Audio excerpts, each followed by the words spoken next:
இது வந்து கருப்பு கவுனி அரிசியில் செஞ்ச குக்கீஸ். நீங்கள் நார்மலாக வெளியில் வாங்குறதுக்கு இதுக்கும் நிறைய வித்தியாசம் இருக்குது. இந்த கருப்பு கவுனி குக்கீஸ் வந்து பார்த்திங்கன்னா லைட்டாக லிட்டில் பிட் ஒரு கசப்புத்தன்மையோட மைல்டாக இருக்கும், ரொம்ப கசக்கெல்லாம் இருக்காது.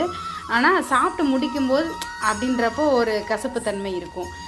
ஏன் அப்படின்னா முழுக்க கருப்பு கவுனியில் பண்ணியிருக்கேன். அதாவது 80% கருப்பு கவுனி ரைஸ் அந்த ஃப்ளார்லையும் 20% அல்லது 15% வந்து கோதுமையும் சேர்த்து பண்ணியிருக்கேன். இப்போ 5% என்ன பார்த்திங்கன்னா நட்ஸ் பவுடர் தான் யூஸ் பண்ணியிருக்கேன். ஸோ இது வந்து கொஞ்சம் லைட்டாக ஹார்டாக இருக்கும். ஸோ தூக்கி போடாலுமே உடையாதுன்னா பாருங்களேன். பட்டர் யூஸ் பண்ணியிருக்கேன், நாட்டு சக்கரை, ஏலக்காய் பவுடர் மட்டும்தான் யூஸ் பண்ணியிருக்கேன். இதை வந்து இன்னுமே சாஃப்டனிங் ஆகிறதுக்கு 50% போடலாம். அதாவது கருப்பு கவுனி 50%, கோதுமை மாவு 50% போடலாம். பட் நான் அப்படி போடலை. ஏன்னா கருப்பு கவுனியோட தன்மை முழுசாக கிடைக்கணும் அப்படின்றதுக்காக நான் இப்படி பண்ணியிருக்கேன். சாரி, கொஞ்சம் ஸ்லிப் ஆகிடுச்சு. டேஸ்ட் வைஸ் பார்த்திங்கன்னா